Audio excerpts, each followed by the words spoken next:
And something else I wrote about mental health initiative.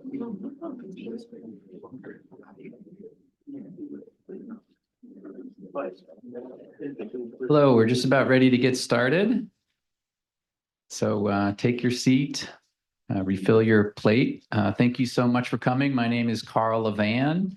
I'm a professor here in the School of International Service at American University, and I'm in the Department of Politics, Governance, and Economics. And welcome to this post-election debrief and discussion on American democracy at home and reactions from at home and abroad. This is part of the School of International Services Global Elections Initiative, where throughout the year, 2024, as we've seen elections take place around the world, we've held robust discussions with the faculty and among our robust partners from around the world. I want to welcome our many alumni who've tuned in to this event in a virtual capacity. And just to say a few words about the format of today's event, we have a true hybrid activity planned where we have 3 guests to my left who I'll introduce in a moment. And we will have some discussion. For those of you who are watching online, please use the virtual Q&A button on Zoom, not the chat button, to submit any questions. And I'll do my best to direct those questions to the panel in person during the first part of our discussion. And after 45 minutes, what will happen is we will then quickly turn over to Professor Isike, who is joining us from the University of Pretoria in South Africa. And Dr. Isike will moderate a discussion with some live reactions from scholars around the world. And so he will be introducing those participants at approximately 12:45. I also want to highlight that American University has a new memorandum of understanding with the University of Pretoria, and we're very excited about the possibilities that might usher in. So to my immediate left is my colleague in the Department of Politics, Governance, and Economics, Professor Agustina Heraudi. She's a political scientist whose research uncovers the causes and implications of unequal territorial access and citizens' political, social, and economic and civil rights. Her research addresses debates on national and subnational democratic and semi-authoritarian regimes, as well as subnational politics, unequal access to public goods, and importantly, for our discussion today, institutional integrity and accountability. Her most recent book is called Inside Countries: Subnational Research and Comparative Politics from Cambridge University Press. And I want to highlight that some of the courses that she teaches here in the School of International Service is a very popular undergraduate course in contemporary Latin America, as well as a course on democratic erosion and the rise of autocracy. To her left is Baldur Thorhallsson, who is a professor of political science at the University of Iceland, where he also serves as the research director of the Center for Small State Studies and as the Jean Monnet Chair of European Studies. And we, of course, have a Jean Monnet Center here in the School of International Service as well. His research focuses primarily on small state studies, but also European integration, the foreign policy of small states, and he's published widely on the geopolitics of small states. He holds a PhD in political science from the University of Essex in England. Steve Clemens, to his left, is an old friend from my days on Capitol Hill, and he has served as editor-at-large at The Hill newspaper, The Atlantic magazine, Quartz, and Semaphore. So those are 4 big editor-at-large positions. He's also held a number of directorships and leadership positions at think tanks such as the New America Foundation, the Economic Strategy Institute, the Center for the National Interest, and near the beginning of his career, the Japan Policy Research Institute. He's also the publisher of the beloved Washington Insider blog entitled The Washington Note. So after our discussion, I'll be turning things over to Professor Chris Isike, who you'll meet virtually. He's the chair of the political science department at University Pretoria.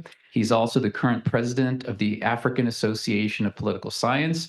I was very honored to be a keynote speaker last year at their biannual meeting. And very pertinent for today's discussion, he is the director of the African Center for the Study of the United States. So Professor Asike will be leading the discussion during the virtual component. And again, just a reminder that for those of you who are watching, please use the virtual Q&A button on Zoom rather than the chat if you want to submit a question. For those of you who are in the room, in order to promote a smooth flow of conversation and dialogue, there'll be some cards that you can fill out a question, and I will get that question to the panel so that we have a smooth flowing conversation. So welcome to American University. And I want to start with quick lightning round reactions to Tuesday's American presidential election. So maybe just take about 1 minute for a quick reaction, and then we'll get into some deeper conversation. Agustina, you want to go first? Professor Harab? Yeah, is it on? Yeah. Well, thank you all for being here.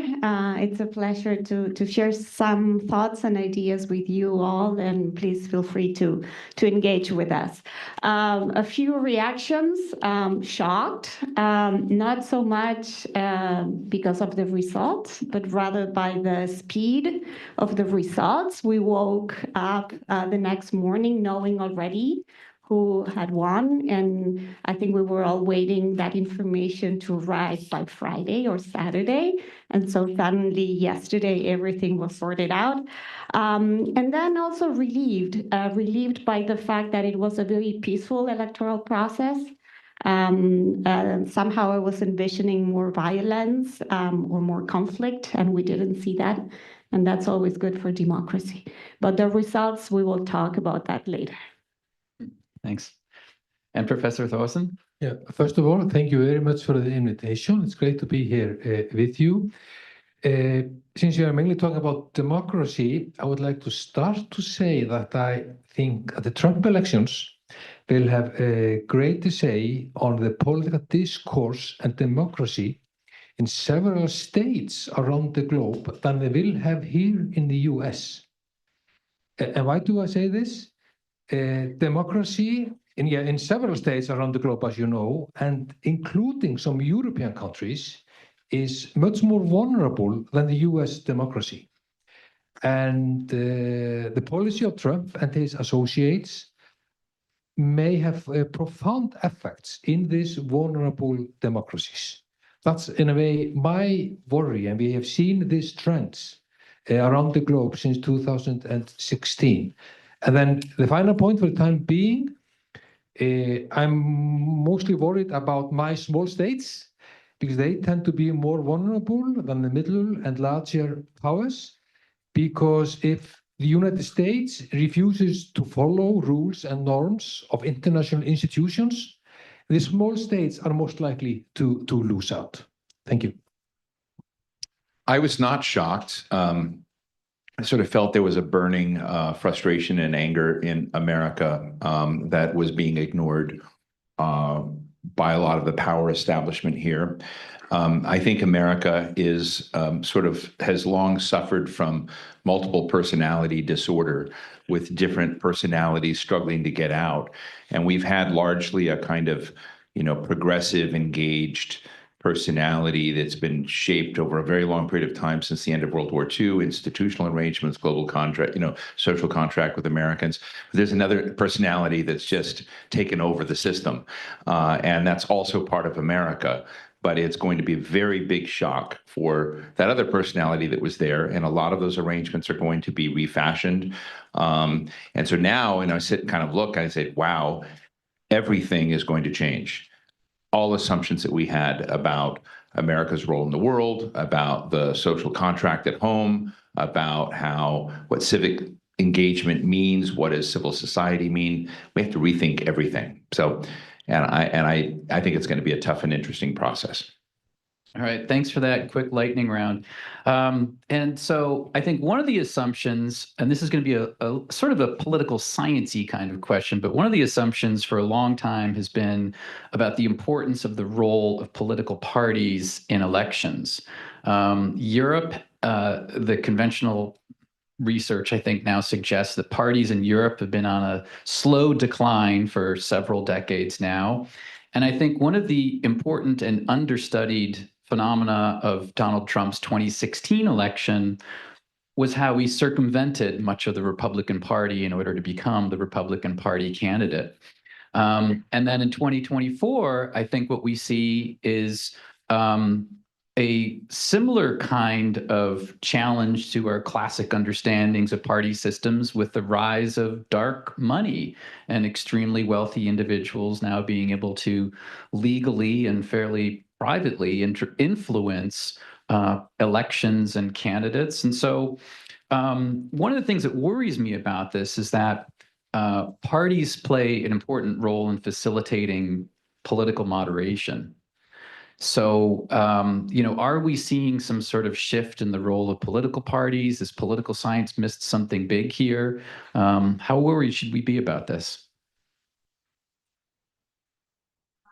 I can maybe talk a little bit about the massive and huge realignment that we have witnessed on Tuesday, a process that started with the first Trump administration when he was slowly shifting the face of the Republican Party.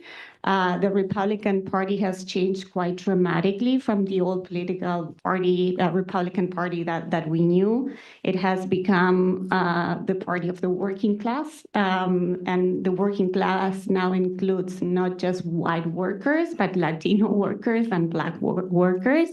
That's quite new, and that process started arguably during his first administration, and now he has consolidated that very clearly. And it has also become a multi-class party in the sense that we have the richest persons in the world being part of that party as well. So you have capital and labor, and in between, of course, parts of the middle class as well. But so one thing that strikes me is that this multi-class coalition parties, they do great during elections. You need those very big multi-class coalitions to win elections.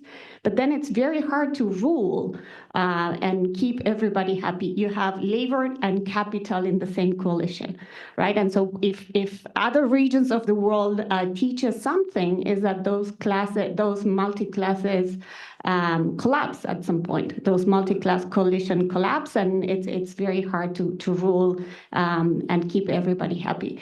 So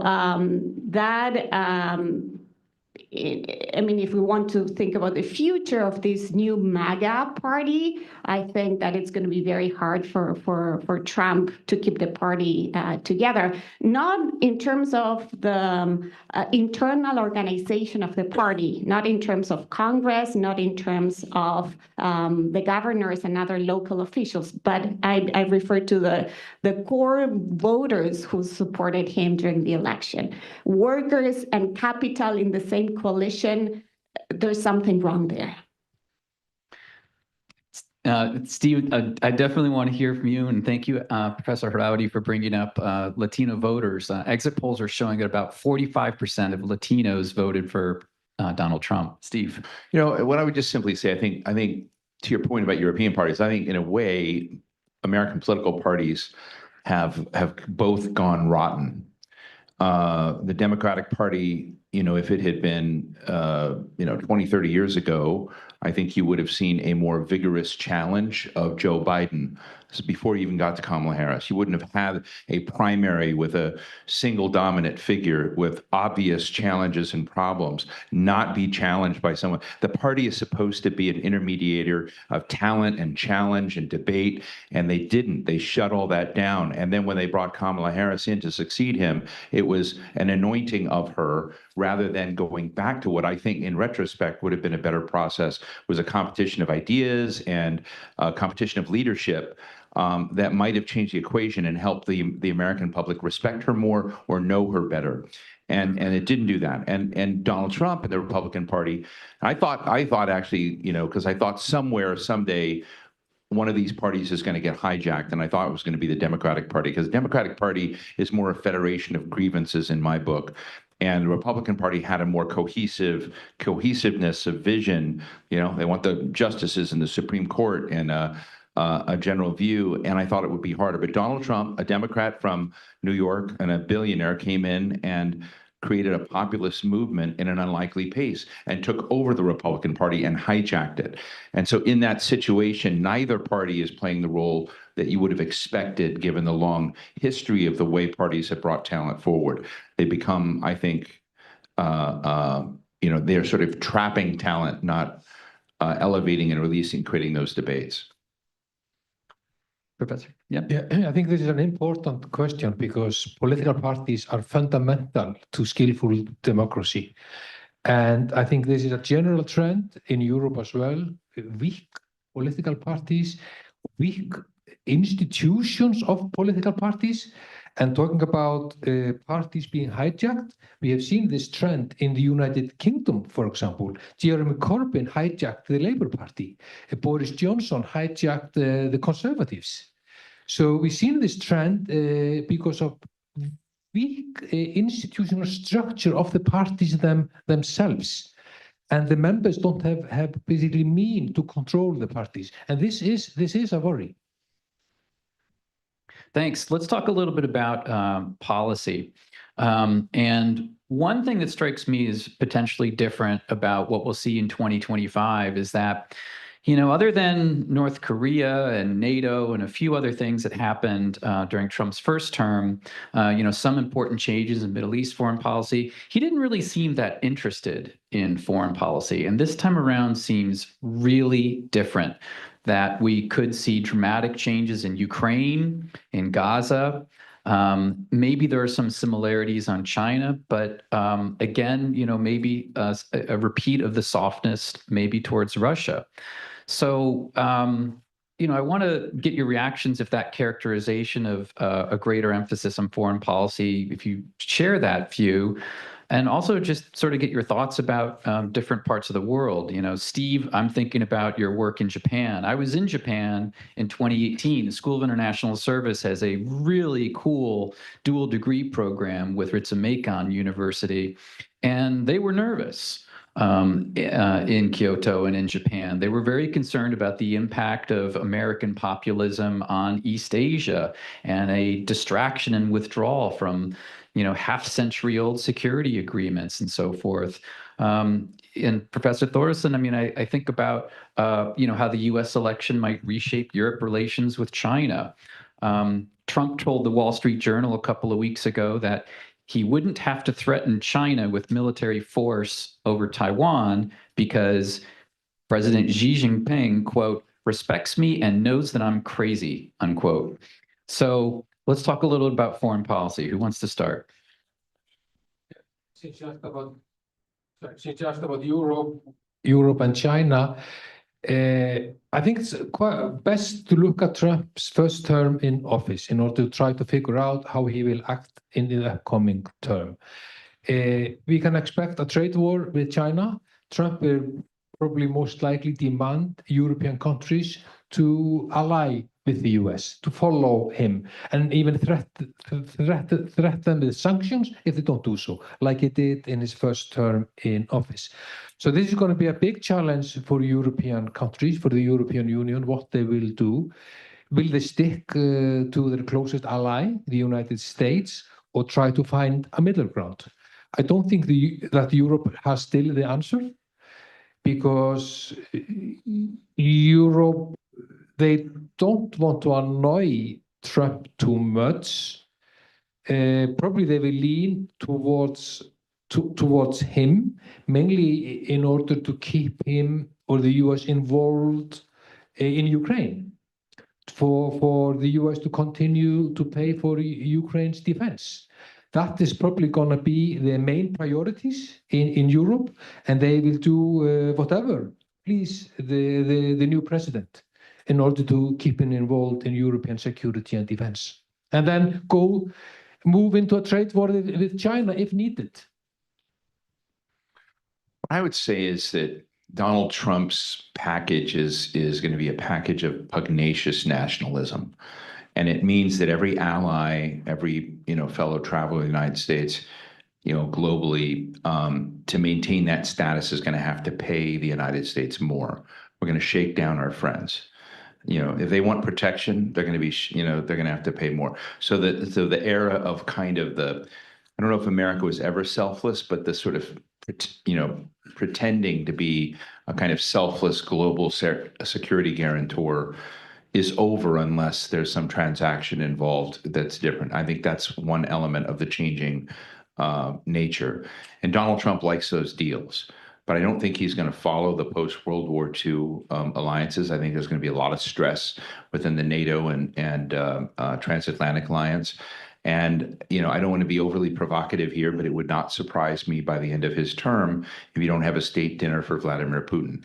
And I say that not recklessly. I mean, I think you can have state dinners for rivals even out there, but whereas so many in Europe, I was with Ursula von der Leyen just a few weeks ago, and she really laid down the gauntlet, the new president of the European Commission, on Russia, how important it is to stand strong. And she kind of pointed at Viktor Orban in Hungary and said, how dare you blame the Ukrainians for this invasion? It's like, it's like blaming the Hungarians for the Soviets having invaded. But I don't think you're going to have an alignment between the Trump White House and that perspective. And so that's going to be very stressful about how you deal with global problems in that environment. I think we're going to move to an ad hoc, make it up as you go foreign policy. And I think when we get to Asia, I think it's going to be, I think Donald Trump thrives off of acting like he's creating order out of chaos. And so his best punching bag is China. And we will see a swing back and forth on, toughness with China, sanctions on China. But Xi Jinping is my friend and I respect him. And boy, he knows how to put down, protests. And so there's going to be this dysfunctionality in U.S. foreign policy around power and autocrats. And you're going to see a lot of people that have been traditional friends of the United States. I'll tell you, the biggest thing is set aside rivals and problem nations in the world that may change their agendas. I think most allies of America, I think of Japan, Germany, the Saudis, Israel, are all going to change their behavior because they're not going to count on the United States as much as they did before. And Donald Trump is going to be, I think he's true. It's not that he's anti-war, but he does have this thing, and I've heard him talk about it over and over again. He doesn't believe that he thinks America is getting ripped off by its international engagements. And somehow the quid pro quo that Midwest Americans or that patriotic Americans, middle-class, working-class Americans who served the nation in, countless wars, somehow they fought the Cold War, but somehow China came out on top. And so that broken relationship between Americans feeling as if American engagement in the world is paying off for them is not something that I think is going to be, it's going to have to be something re-explained. But my sense is Donald Trump is going to be not a full isolationist, that's too strong a word, but he's going to withdraw from a lot of America's global engagement. Thanks. Before we hear from Professor Harauti, I hope she gives us some thoughts on Latin America. I wanted to mention that this morning, the director of NATO made some comments saying, hey, in Trump's first term, it was kind of helpful that he pushed us on burden sharing, and now we're spending more of our budgets on, national defense.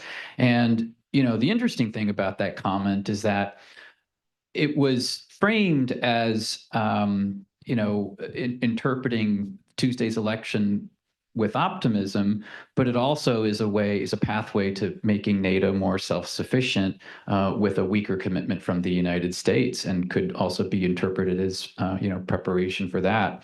And I don't want to steal Professor Asike's thunder from the second panel, but I also want to recall the wave of what I characterized as naive optimism about Trump in Africa in early 2017. And there was a strong sense of the conventional wisdom in Washington that hey, Africa is basically a pretty bipartisan foreign policy, so we don't need to worry about too much changing. And I think that got shaken up pretty quickly. And so, from where I sit, it's been, with a little bit of concern that I've seen, some of the leading thought leaders like Africa as a country, the blog, saying things like, well, the choice between Trump and Kamala Harris is a choice between two lesser evils. Kamala Harris is the lesser evil. When I think, when it comes to Africa, I think we will see, a pretty dramatic swing, even if we're not talking about foreign aid, but just in terms of, the other relationships. And, since you mentioned Russia, I mean, I would highlight that the Ukraine war has been very bad for Africa. And that's something that I think has been easily lost. So, Professor Harauti, please jump in. So I think that Latin America is going to figure more prominently on the Trump agenda this time around. Latin America has been forgotten for most recent administrations, in part because the interests of the U.S. have shifted away from Latin America. I think that the big story here is Mexico. He has promised mass deportations during his campaign. He has also promised to control immigration south of the border. China has been investing quite heavily in Latin America and in Mexico in particular through nearshoring. So I do believe that Mexico is going to become the main country in the region that will be taken care of by the Trump administration. Mexico has become the main U.S. trading partner since the U.S. shifted away from China. And so the U.S. really needs Mexico this time around, more so than ever before.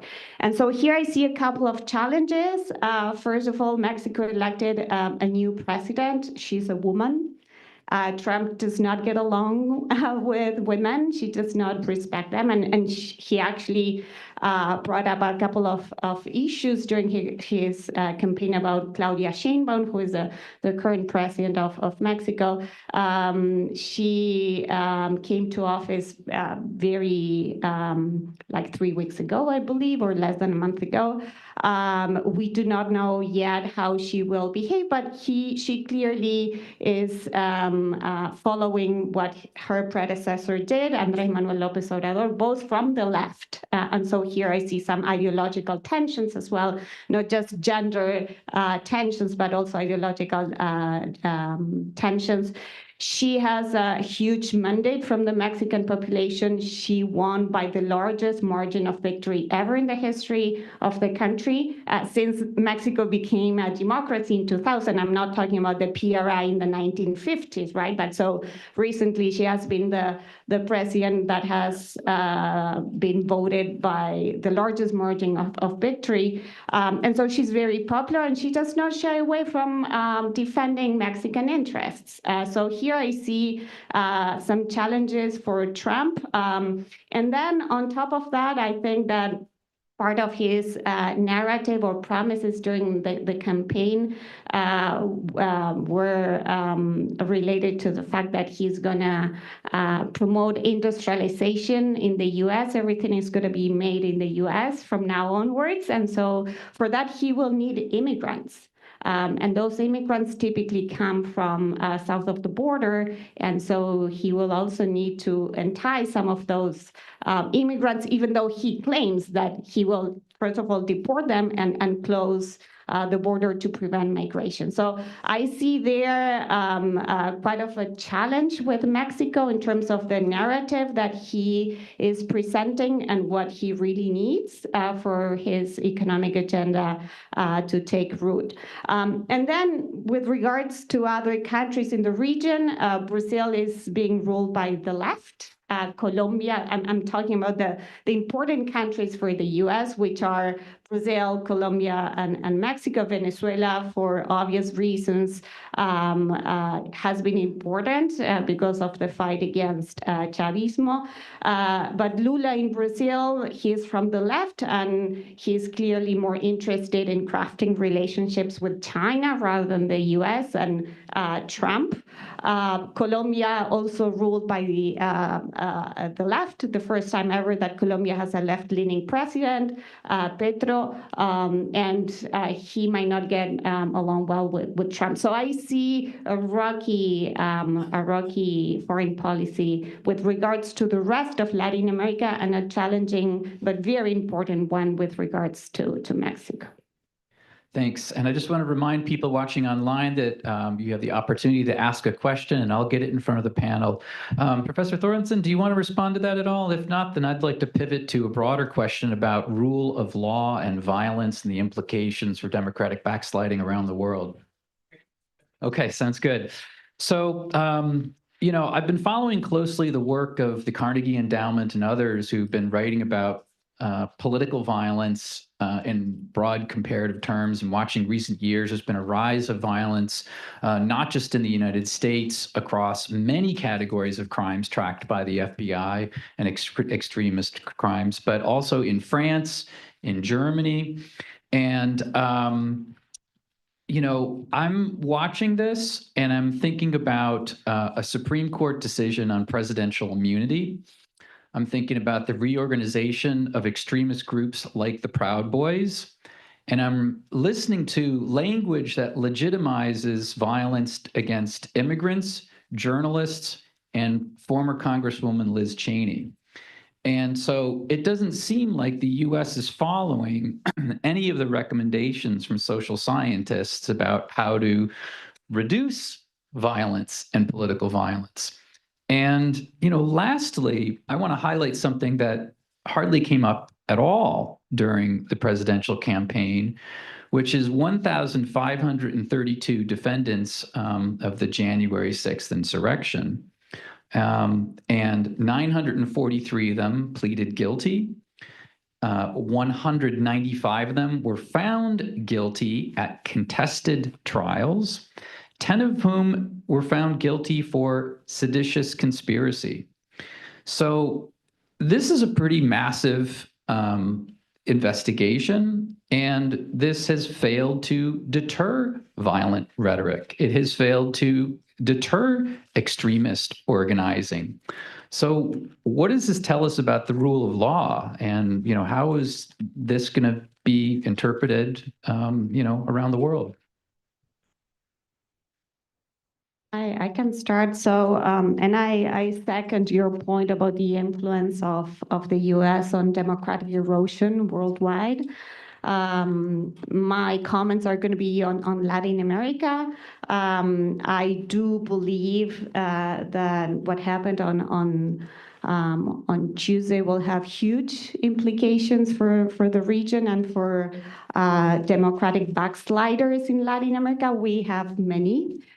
Starting with Bolsonaro in Brazil, Javier Milei in Argentina, Nayib Bukele in El Salvador, and some other would-be autocrats who are clearly emboldened by what they saw in the United States. The United States has always been a role model in terms of political regime and constitutional rule for Latin America. We in the region have copied the US Constitution. We have tried to emulate the democratic regime that has always prevailed in this country. And but of course, in more recent decades, we've had a couple of autocratic leaders who came to power and who see now a new role model in Donald Trump. There's research conducted on how Donald Trump and his friends and allies are kind of exporting the model to Latin America. Bolsonaro and Trump were very close friends, and so were their sons. There has been a lot of funding going on between countries to promote this new way of ruling a country in a less democratic way. And then I also want to emphasize the playbook, right? So the playbook that Trump has used is something to emulate in Latin America, not so much the playbook of eroding institutions once they come to power, but also the coalition of support. All three of these leaders, Milei in Argentina, Bolsonaro in Brazil, and Donald Trump in the US, they have won elections with the support of young, less educated men. So there is something about the message that they are conveying to young men, and here I'm particularly worried about that because this is the crowd that we deal with, right? So young people, but I think that we have a lot of opportunities to work there. The message that they are conveying to young people, in particular men, is extremely appealing, and that is also a playbook that is being exported as well. So the fact that it worked in the US one more time suggests that it might work again in Latin America, and people will try to emulate. I'm sure, I mean, Bolsonaro was celebrating the victory of Trump, so were other leaders like Bukele and Milei in Argentina. But for those who want to become autocrats as well, they have a great role model, a very efficient one that they will try to emulate. Yeah, another good question. We of course, yeah, as you said about Bolsonaro, absolutely correct. We can relate that to Trump and his associates here in the States. But we have a similar situation in Europe. If we just think about the British Conservatives and the last term in office, if we think about Hungary, Slovakia, Georgia now, Moldova, Poland, just a few weeks ago, a few months ago, and there is a international trend which is worrying. What do we see? We see no respect for human rights of immigrants, for asylum seekers. We see no respect for trans people, and to some extent LGBTQ plus people. No respect for the truth. And that's a real worry. And related to that is limited respect for free press, limited respect for the rule of law, and limited respect for free and fair elections. And this is a growing trend in Europe. There is a growing trend in Europe for these views, including greater willingness to use violence to throw a democratically elected government out of office. So I don't have the solutions for this, but this is and this is not only a trend here in the States. This is an international trend, which we in Europe are experiencing as we speak. We've missed a bullet, so to speak, in the political violence equation that we didn't have a close contest between Kamala Harris and Donald Trump. And I was sort of thinking to myself that, God, if this had gone for weeks and been down to the wire, close races, I think you would have had explosive violence across the United States. I think you would have seen the white supremacist network activate in various ways. And so along those lines that you said, I have long worried that there's a rise, very deliberate rise in political violence, a worry about assassinations of other leaders, justices, et cetera. And so one has to wonder now that we didn't get that vision. We got a landslide for Trump. Now, does Donald Trump become confident in himself and less desperate to need all of those groups? And I think the jury's out on that. But when it comes to, this question of he's promised to forgive or to pardon all of the January 6th folks, that's going to send a really important signal. So your question was really about signal and rule of law. I think this rule of law for all of us is a different rule of law for Donald Trump. And he has shown himself incredibly resilient and creative in taking down. I haven't seen the show yet, just clips on TikTok, but this show of Roy Cohn and Donald Trump, who Roy Cohn and the actor who plays him, Jeremy Strong, who I hear has just done an incredible job of just training Donald Trump to ignore the law, to bulldoze through it, and to do so quite effectively.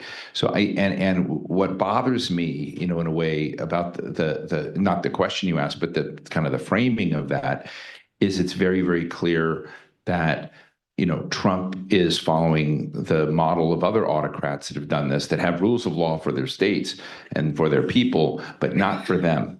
And I think that really does concern me. And it concerns me. That's how you got 1930s Germany. It's how you got a lot of other. So I do worry about it, but maybe Donald Trump shifts another direction because he's got confidence in his position. He's had an overwhelming mandate behind him now, and maybe he will spend less time with supporters of the Proud Boys.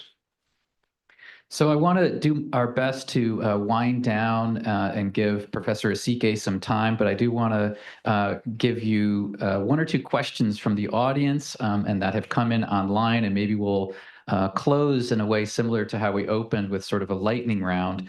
The first question has to do with trade policy, which I'm really happy because last night the Department of Politics, Governance, and Economics hosted Thea Lee, the Deputy Undersecretary for International Affairs at the Department of Labor. And the question is about the Africa Growth and Opportunity Act. And it's interesting because I was in the room when Congressman Jim McDermott brought in this draft bill and said, hey, we're going to do some trade relations with Africa and we're going to make it better. And I was a legislative assistant at the time. And the message from Thea Lee last night was that labor rights in AGOA are better than what we see in many other agreements. And so that was sort of exciting. So the question was, will the impact of the Trump presidency, what will it have on AGOA, on the Trade Act? And along those lines, I also want to highlight two classes that are being offered related to this question. One is trade conflicts offered by Politics, Governance, Economics. And another one is the geoeconomics of cooperation. Check out our open house on Saturday, November 16th. So anyone want to give a quick lightning response on trade? And what I'll say is, Donald Trump is not a great avid fan of the continent of Africa, as we know. But the critical minerals race with China is going to shape a lot of what the Trump administration focuses on, defense and national security deficits, and, focusing not on what you need necessarily for a green energy transition. That language is going to be gone. But what do you need for AI, which is going to be a very big issue? You need a lot of precious metals and materials from that China controls significant global share of. And so the Africa race will be, for Trump, a priority only in that arena. Thanks. And last question from the audience before we turn it over to Chris Asike at the University of Pretoria, although I'm sure he might want to answer this too. Is Trump going to try to change the Constitution to lift the 2-term limits? No.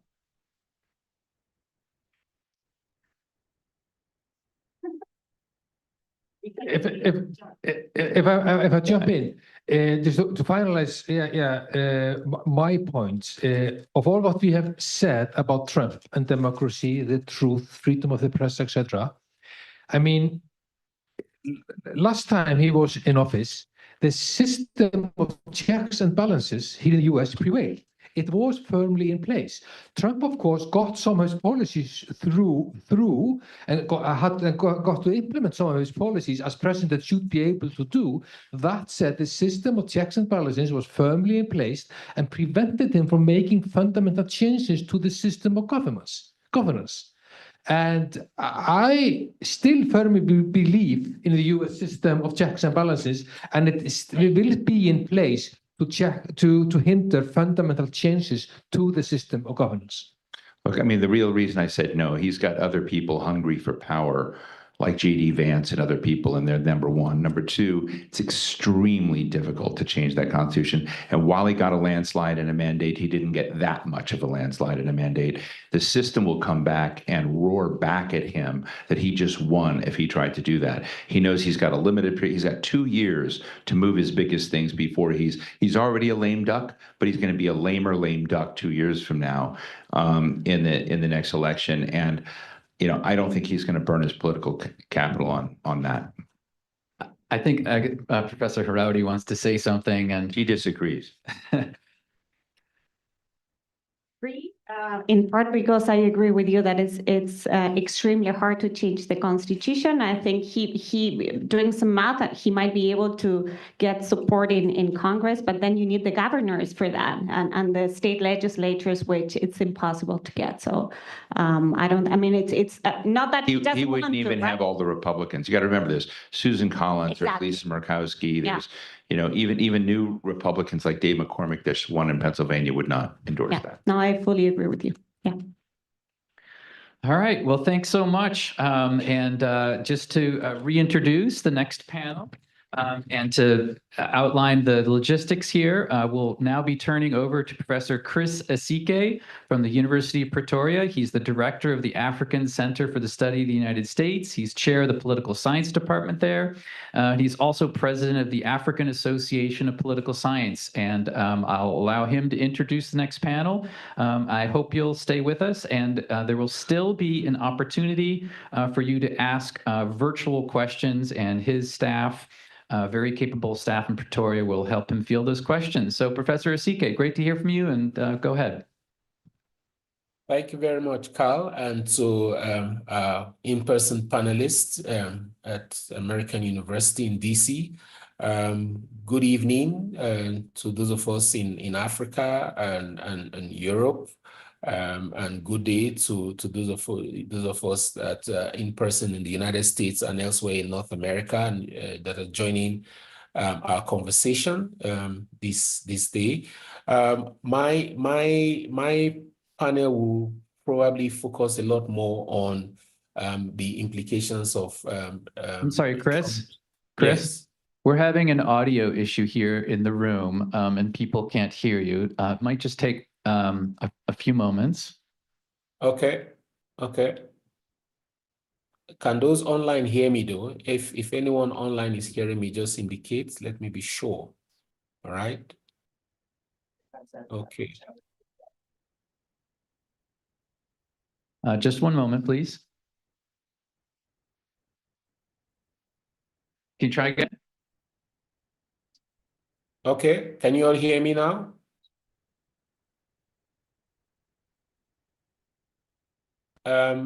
Those in person. Stand by. Online is fine, I hear. So it's just those who are in the room.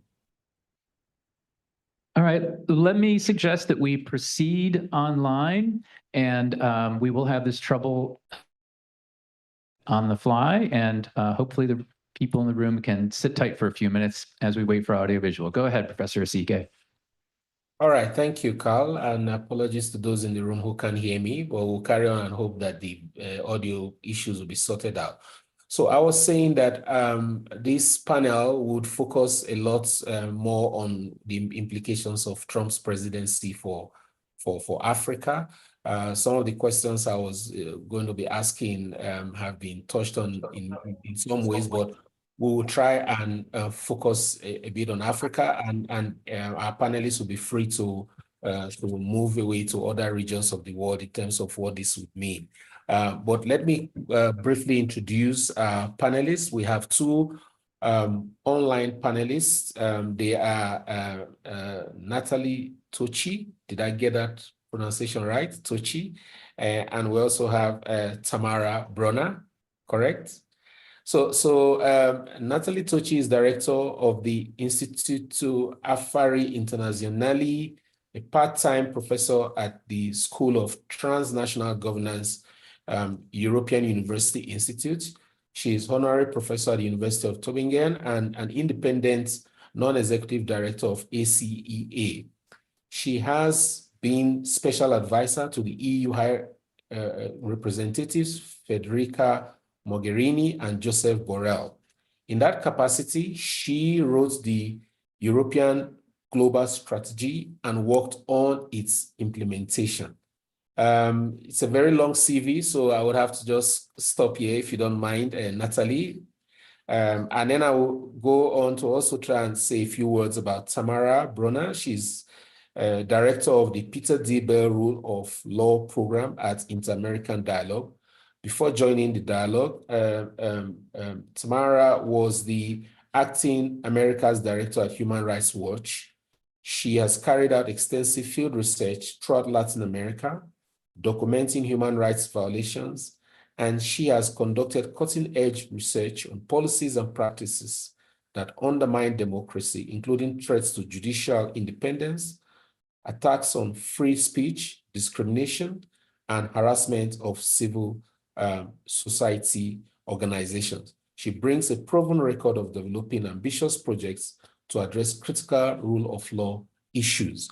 So you will agree with me that our panel is very competent to look at some of these issues. So let me start by saying that a second Trump presidency will definitely have very nuanced and wide-ranging implications for Africa across many spheres, the economic, including trade, which has been touched on from the question and answer sessions in the panel we just had, to security, diplomacy, politics, and development. And we can infer this from Trump's first term, which marked a shift in some ways in US-Africa relations, characterized by a transactional approach, which the in-person panel also referenced, and reduced emphasis on democracy and human rights promotion, which is one of the cardinal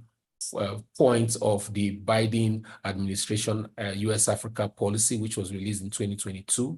And then, of course, Trump's first term was also characterized by a strategic pivot towards countering China and Russia's influence in Africa.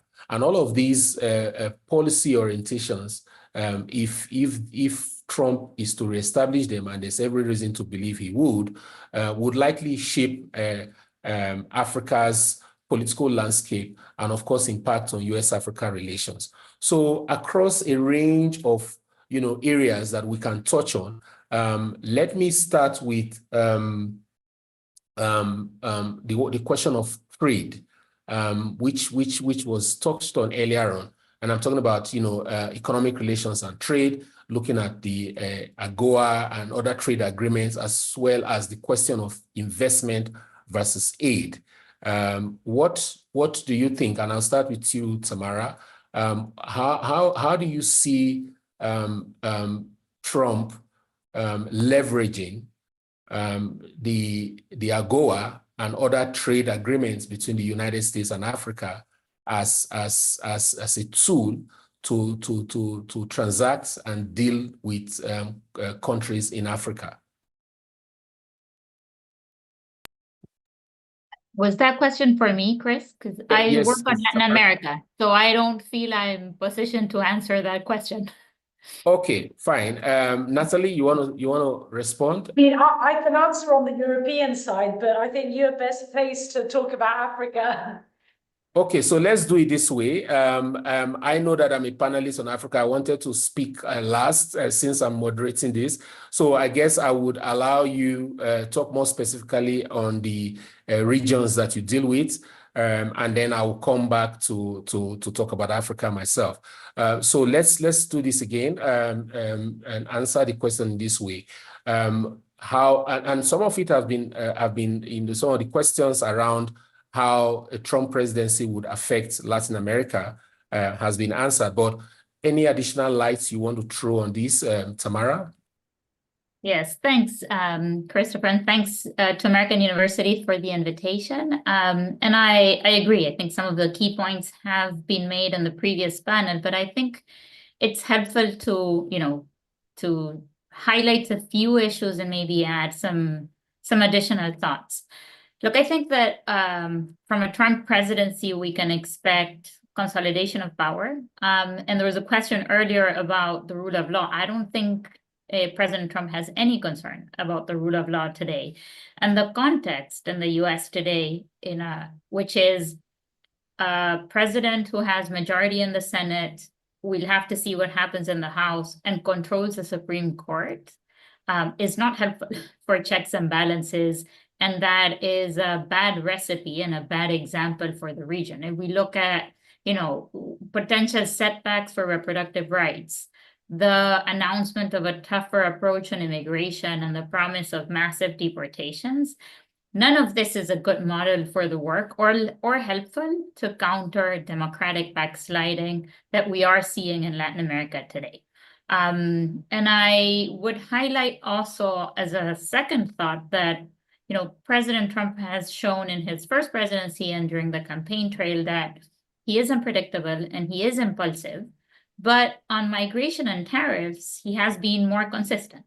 And I think we can expect him to follow through with some of the campaign promises of an immigration crackdown, massive deportation, tariffs, but, Trump style, which means, maybe not that many deportations, maybe not so high the tariffs, but we will be seeing some of this in his presidency.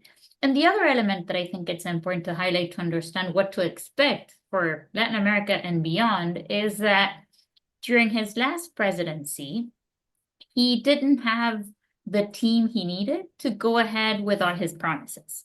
And this time around, I think we can expect less moderated influences in the White House. The president is surrounding himself with people that are more prepared to implement what he says he wants to do. So, that just makes moving his agenda forward easier in a way. So what does all of this mean towards Latin America? Agustino was saying earlier that Latin America may be more prominent during this presidency than during the first one. During the first one, his focus was exclusively on what he called the axis of evil when you thought about Latin America. That's Cuba, Venezuela, and Nicaragua. I don't think Latin America is going to be very prominent if we compare it to the rest of the world, but President Trump does care about 3 issues for which Latin America is relevant and will become more important. One is migration. Agustino was talking earlier, and we can talk more, but clearly this is key for the US's relation with Mexico. The second issue is security, combating drug trafficking, organized crime. President Trump has blamed Latin Americans for crime. An organized crime group from Venezuela called the Aragua train, or Tren de Aragua. He said murders in El Salvador went down because it was sending criminals to the United States. So clearly this is an issue that they're concerned about and that has to be dealt with. But to be dealt with properly, it's necessary to address the root causes of crime and, how to address it in the region beyond rhetoric. And then the third element I would mention is, the economy or commerce. And here, as panelists were talking about earlier, China is very relevant. And I think we're going to have to wait and see, because Trump's anti-China focus will be in collision with China's increasing influence in Latin America. And this attempt to pressure Latin America to choose between China and the United States as economic partners is going to be tough, because China has been very effective in providing needs to Latin American governments. And we're going to have to see if the US under Trump can actually change that focus. And the last point I would make is, I'm interested in seeing how the US's role will evolve towards Latin America. Any attempt to have a multilateral approach to resolve Latin America's problems, like Venezuela's crisis or the migration crisis, is going to be in collision with having a US under Trump be leading this issue. So I think, that's in general terms. And then I would want to highlight one additional point, which is, the demonstration effect that the fact that Trump has a second chance in office could have in the region. It's likely that this could bolden authoritarian leaders who are interested in or putting in practice anti-democratic practices.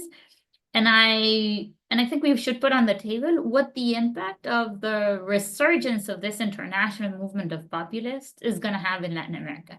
And a clear example here is Brazil and Bolsonaro. President Bolsonaro won 2 years after President Trump won in 2016, as President Bolsonaro has been subject to criminal prosecutions in his country, he's actually banned from running for office.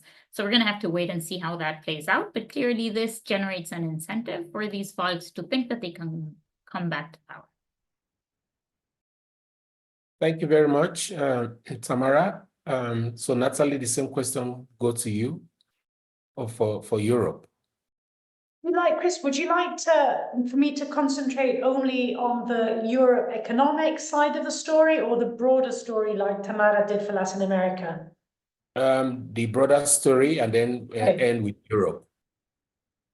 Europe is going to be throughout, but whether it was Europe economy or Europe other things as well in terms of implications.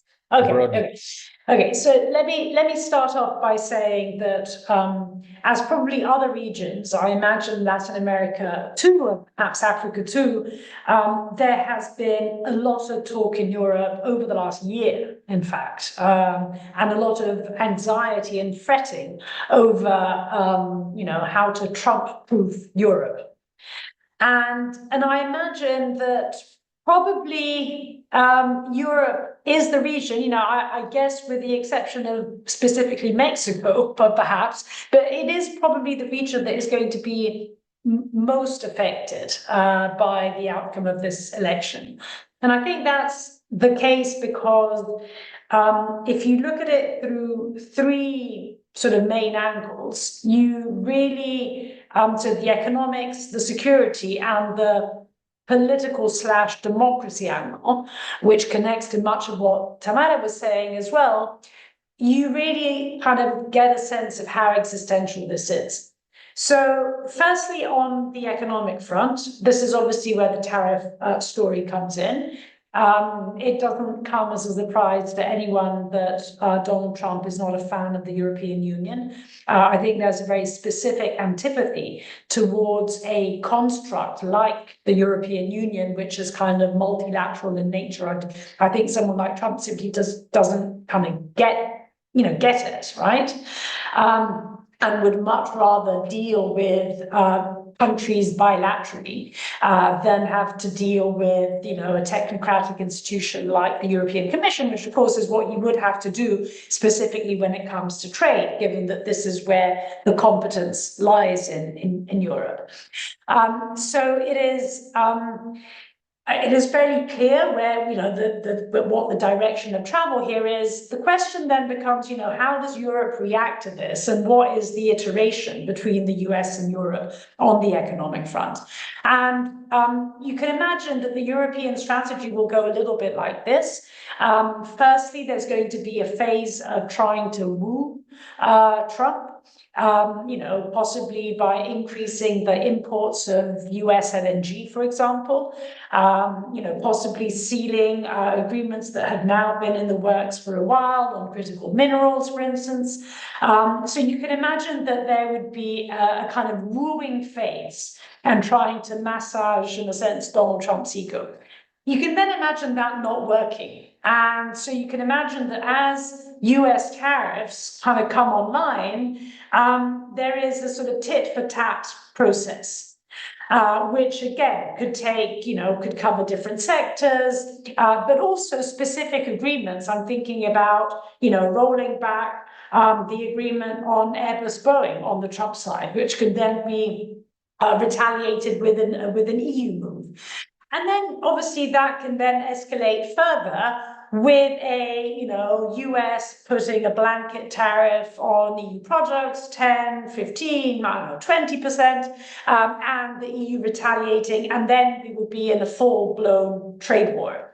And of course, it would be a trade war which would not, quote unquote, only be a bilateral US-EU trade war, but it would be a trilateral one, given that there would be presumably, on the one hand, an escalation between the US and China, and there is already, in a sense, an escalation between the EU and Europe, for instance, between the EU and China, for instance, over the question of electric vehicles. So essentially, the economic track is one which is really set on a path towards escalation, and the question is, to what extent? You then move to security, which of course is even, so the situation is even graver, given that there is war on the European continent, and obviously that is in Ukraine. And there is this assumption that Trump would try and clinch a deal with his pal Vladimir Putin over the heads not only of the Ukrainians, but more broadly of other Europeans. Then, of course, the question is, what does Putin do in reaction to that? And that was really an open question, because I think it is, even if it would be a deal that would be akin to a Ukrainian surrender, it is not at all clear to me that Putin would actually accept even that. So then, in a sense, Trump's second move after that becomes less clear. But let us assume, for the sake of argument, that that deal is accepted.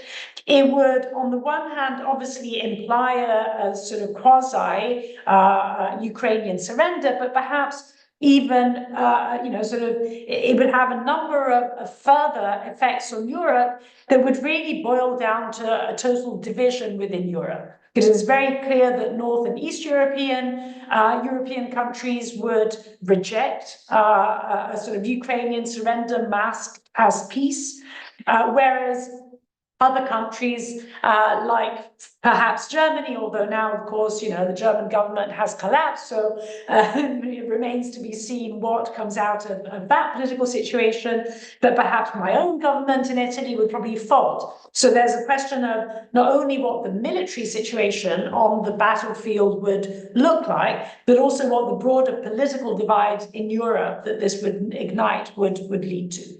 And then my third and sort of final comment really connects to with what Tamara was saying about democracy.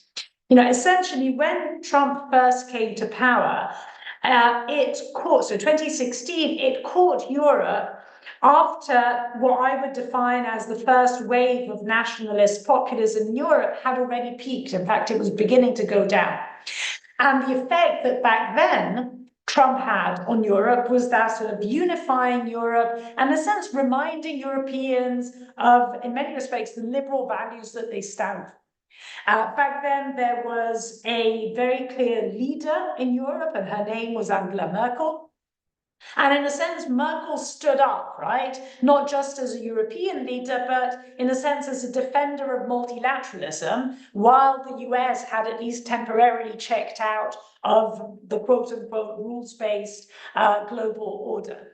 Now, the situation now, so in a sense, Trump 1.0 had this unifying effect, which reminded Europeans of what they considered to be their values.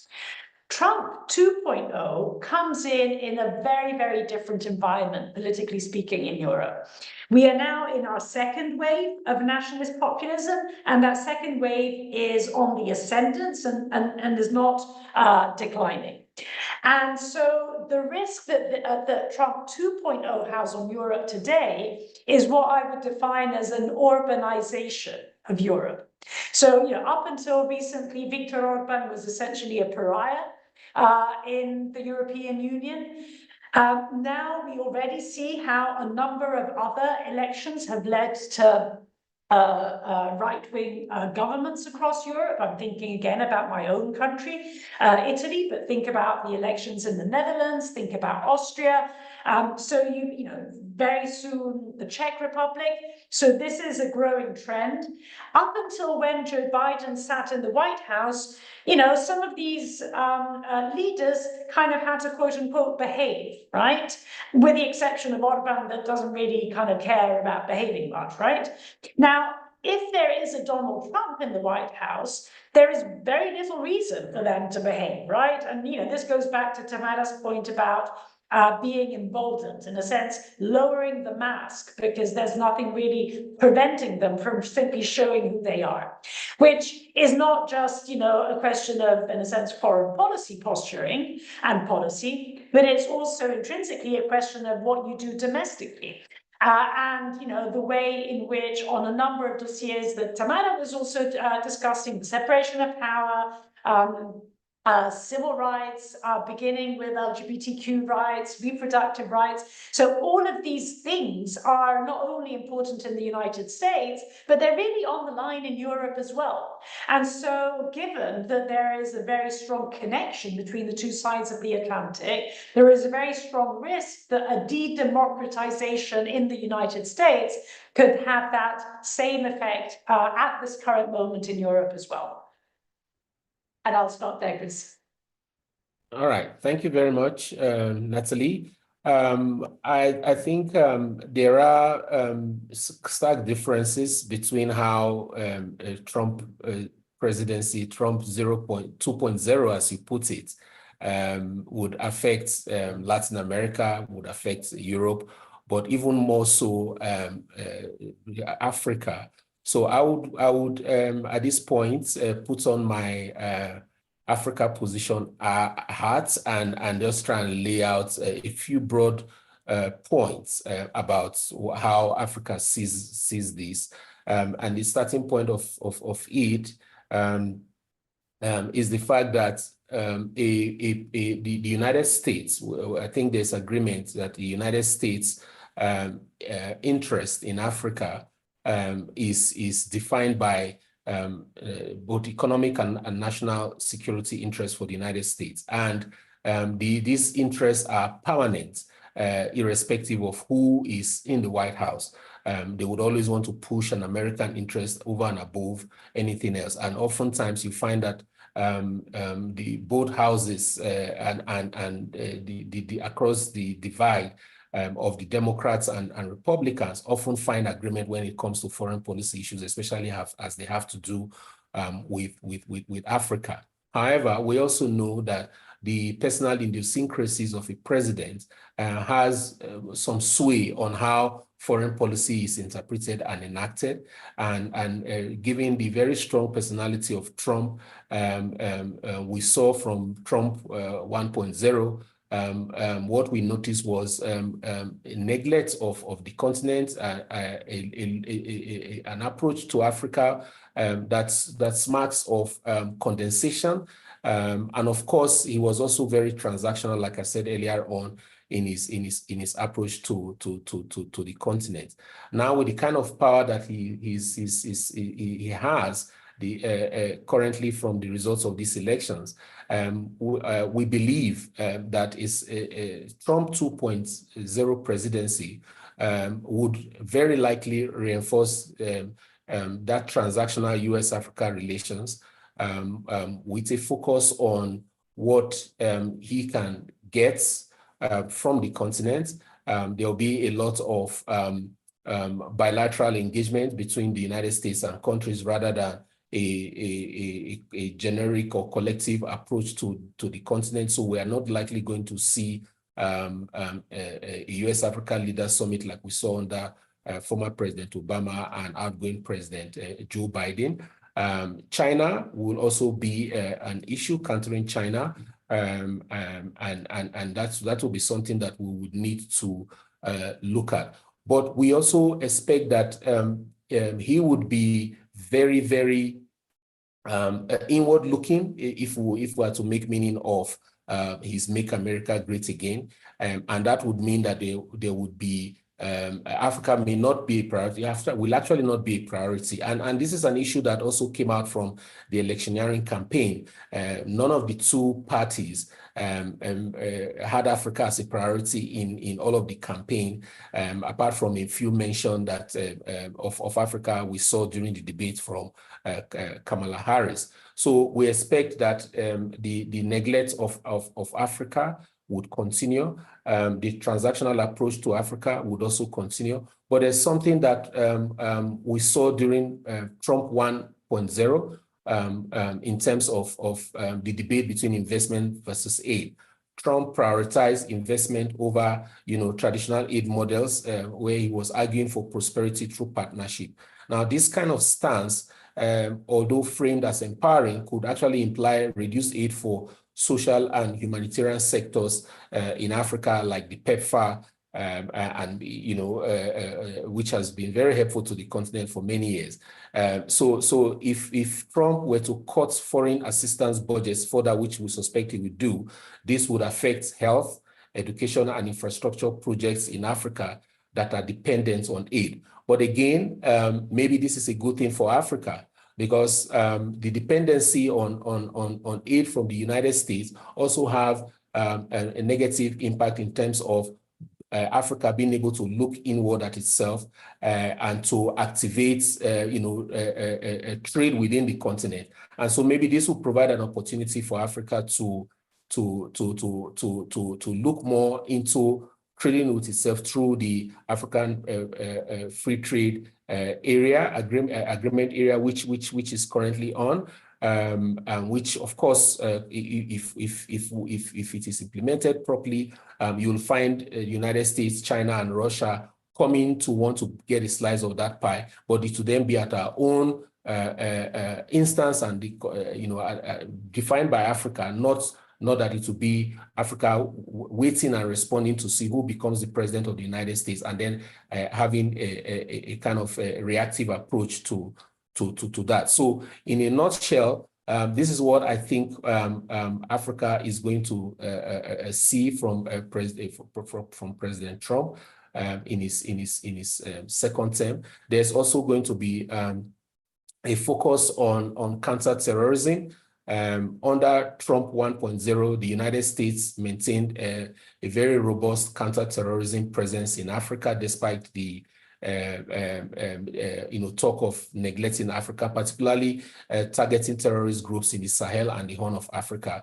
It is assumed, therefore, that if he was to continue a focus on security cooperation and counterterrorism, a Trump 2.0 administration could result in increased military support for counterterrorism initiatives, but a preference for probably supporting allied nations' efforts rather than committing U.S. troops directly. I'm very sure he's not going to do that.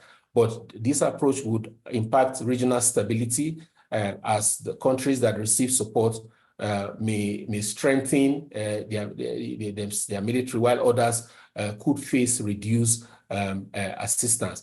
And what this means in a nutshell is we are going to see reduced U.S. military footprint in the continent, in alignment with Trump's America First stance and his stubborn insistence not to commit U.S. troops to wars that are outside of the U.S. and conflict areas outside of the U.S., especially where he deems that none of these are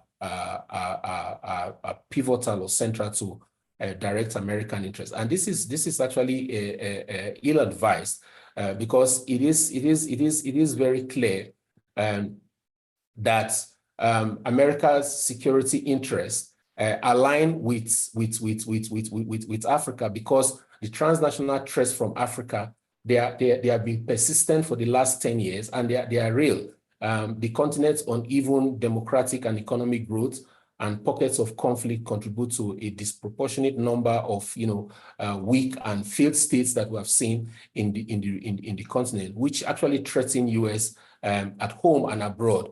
So because they eventually would open the door for terrorism and criminal activities that will ultimately affect the U.S. global war on terrorism. So the United States, in a nutshell, cannot really afford to underinvest in Africa, because it thinks that its security interest is not tied to the continent. So I would stop here as opening comments and then pivot back to Tamara to let us know if there is anything you want to talk about more specifically in terms of how a Trump 2.0 would affect Latin America. So the one thing I would add, just on this issue of rule of law that I think Natalie mentioned as well, and that you were mentioning in terms of like the image that a Trump presidency provides to the world is, I think we need to separate rhetoric from what actually is going to happen and what these authoritarians can expect in terms of trade and economic support. Just like a few minutes ago, President Nayib Bukele from El Salvador tweeted that he had a conversation with the President-elect Trump, that they were on the same page, and that they spoke about Soros-financed NGOs and the risk of that. So like it's very problematic, but I really don't know how far that will Bukele get other than into a meeting in the White House. Like, will that really translate into economic support to El Salvador and the money that El Salvador needs to move forward its economy? So I think that's a big question mark, and I think we need to be looking at that. To what extent this like unified front that is going to be bolstered by the Trump victory will actually change in practice the situation in the countries that are looking to Trump for support. Okay. Natalie? Just wanted to add, well, actually more than a reflection, a question that, actually to both of you, which is, we've, the three of us have been talking about what the implications of Trump would be for, on our respective regions.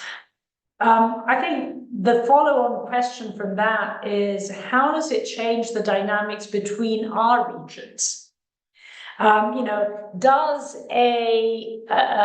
does the instinct, sort of everyone for themselves prevail? Or is a more, in a sense, isolationist America, does that lead to a greater instinct, whether it is, Europe, Latin America, Europe, Africa, Africa, Latin America, or it'd be interesting to have a Chinese in this conversation.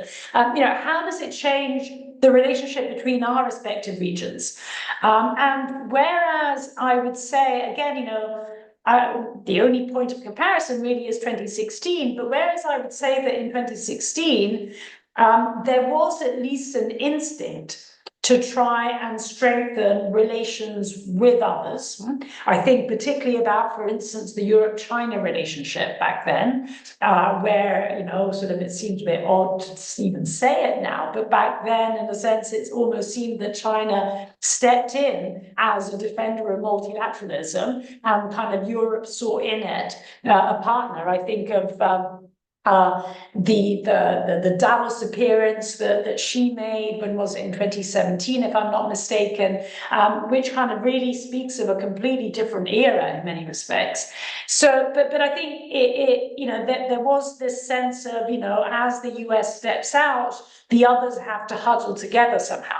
I'm not entirely sure that, given how the international context has deteriorated, and in a sense, transactionalism has really become the currency of the day, whether that same instinct would prevail in the relations between our regions.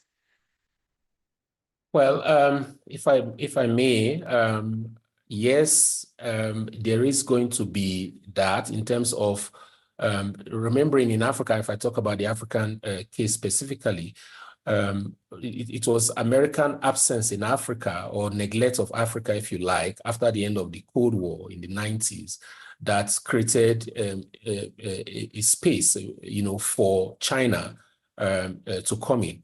And any attempt for the United States to withdraw again from the continent, or be transactional in how the administration deals with the continent, even the framing of relations with Africa as a direct response to China, or an attempt to contain China, does only one thing, and which is drive Africa to China even more, and to also look for alternatives.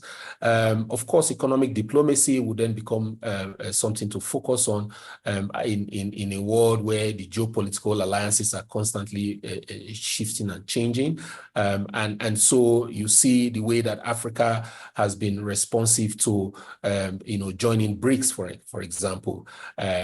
These are some of the drivers of the move to join BRICS, the move to join the G20 and other groupings, and to cut other middle powers that are beginning to look to the continent. Turkey is important in this regard.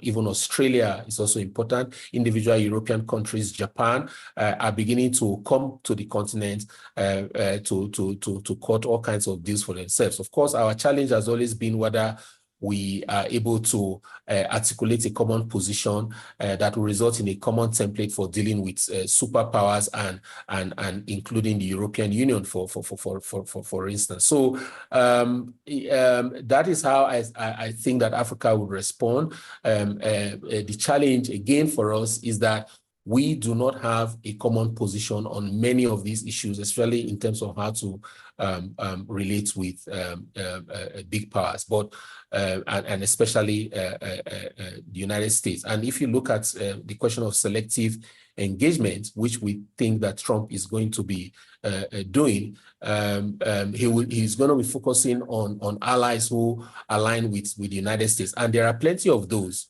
in Africa. He would cozy up with dictators. I'm not going to mention names of such dictators now, but there are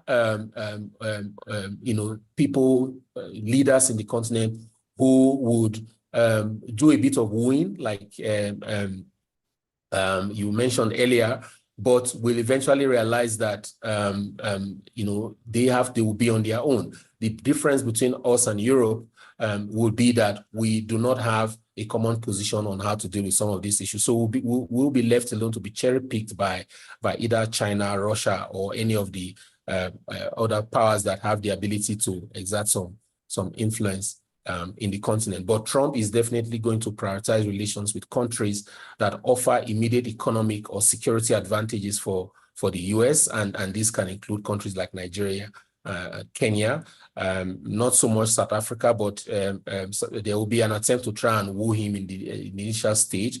I've said somewhere else before that President Biden was particularly kind to South Africa. In fact, I used the word love, that he loved South Africa, because if the stances that South Africa took with Russia and with the Israel-Palestine conflict had happened under President Trump, there would have been much more severe consequences, including the bill that was eventually withdrawn by Senator Chris Coons, to review U.S.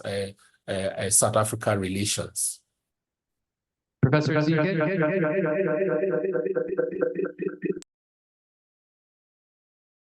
Okay, maybe that's my cue as they're trying to tell us our time is up. Correct, Carl?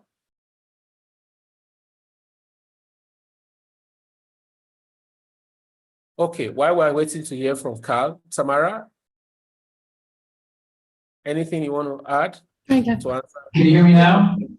Yeah, I can hear you, Carl. Great. There are a couple of questions from the audience for this panel. Okay. I wanted to thread together before you give your closing remarks, if that's okay. Okay. So one question related to the topic of U.S. deterrence and how that impacts Russian behavior, Chinese behavior, terrorist mobilization. And during Trump's first term, he really emphasized personal relationships with leaders. And the questioner is asking, are those relationships increasingly irrelevant? The second question, I think you've already largely addressed, which relates to an opening for China increasing its security presence in Africa. And the third question is an interesting question that I think all three of you are equipped to answer, which asks about Latin America's feminist foreign policy, which was emerging, and given Trump's, quote, lack of emphasis on gender equity, how's that going to interact with the feminist foreign policies emerging from Latin America? Okay, who wants to go first? Tamara? I can take the deterrence question, perhaps. I think there's frame it perhaps more broadly in terms of, Trump assumes that his strength is what enabled him to conduct diplomacy. And this is definitely and perception is important, including self-perception is important. However, I think what's also important is, the way in which it's perceived on the other side. And I think, Trump is and has been incredibly manipulable. Because he's got such a big ego, it's actually incredibly easy to manipulate him. And a lot of the wooing that happens is precisely to sort of caress the ego, but it doesn't actually, this speaks to this kind of self-perception of strength and kind of power, but it doesn't actually entail often making many concessions. And just to kind of give the example give a European example, Europeans often say, yes, indeed, Rutte, the NATO Secretary General said it recently, we've got to give it to Trump. It's kind of really up to him that we started increasing more on defense. And technically speaking, it's actually wrong because Europeans began spending more on defense basically beginning in 2014. So, sort of 2 years earlier. And if we have to, assuming one has to thank someone for this, we have to thank Vladimir Putin. Had it not been for the annexation of Crimea, defense spending wouldn't have gone up. And then, of course, as things go, the curve picks up, starts quite slowly and it only gains momentum after a few years. And indeed, Trump comes in that phase. But the point I'm trying to make here is that it is in a European interest now to pretend that, of course, this was because of Donald Trump, right? Because in a sense, it's part of that manipulation, because that he's a very easy prey for that. So, I think this question of strength has a lot to do, I guess, with perception. And one really needs to go beyond that first layer, in a sense, and sort of dig a little bit deeper to see what lies behind it.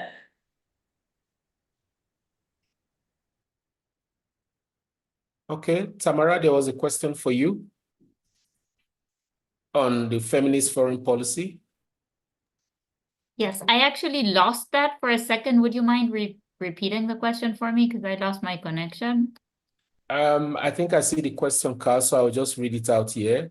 It says, given the recent signing of the Declaration of Feminist Foreign Policy in Latin America and the Caribbean in March 2024, there is a concern on Trump's impact as he does not center gender disparity and feminist policies.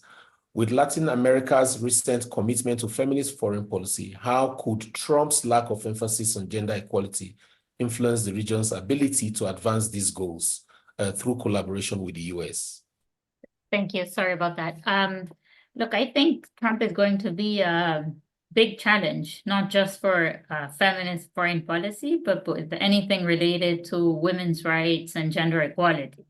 And the interesting thing about Latin America is that, even before Trump got to the White House, as the US saw setbacks on reproductive rights, Latin America was moving in the opposite direction. So I do think this is an area in which the region has taken steps forward, despite steps backwards in the United States, even before Trump. I think a Trump presidency means certainly the US government is not going to be an ally from the executive in any of these issues, but it doesn't necessarily stop the region from moving forward on some of these questions. Right. Carl, do I have time to take a question? I've seen one there on Trump's support for Africa's participation in the UN Security Council. Is there time to answer that? Why don't you weave that into your closing remarks? Thanks so much. Say again? Why don't you weave that into your closing remarks? Right. Okay. Thanks for the question. There was that question, and then one on supporting medical research in Africa. So my simple answer, Hermina, would be to say that it is unlikely that Trump would support that, because it's also about how he views the continent. I've said that he doesn't have much regard for Africa. And so that will play in how he tends to relate to the continent. And if it's going to be transactional, it will be a question of what he can get from Africa to push that kind of reform that will benefit Africa. And of course, understanding that he doesn't even believe in democracy and sharing power per se, this will not work well for him. So he's very unlikely to support initiatives that will see America, that he considers as America funneling American taxpayers' money to helping any kind of humanitarian cause elsewhere. So I would close by indicating that I think that this is a challenge for Africa to begin to look inward at itself and to begin to form alliances within itself that would have a common position on how to relate with world powers, but also look inwards to trade with itself, to activate and support the Africa Continental Free Trade Area Agreement, which has potential to actually help to leapfrog weak economies in the continent and enable development in ways that would provide employment for its teeming youths that are not employed, and to maximize the strength of its youthful population, its resources, and ensure that we also have good governance within the continent, so that these opportunities we have to develop ourselves without depending on largesse or handouts from rich countries would stop. So I hope that this is a challenge that leaders in the continent will take for the continent's own interest. You can give your closing thoughts now, Natalie, and then it will be Tamara. If Natalie doesn't have any, Tamara, you have any closing thoughts? No, so I'll pass back to you, Carl.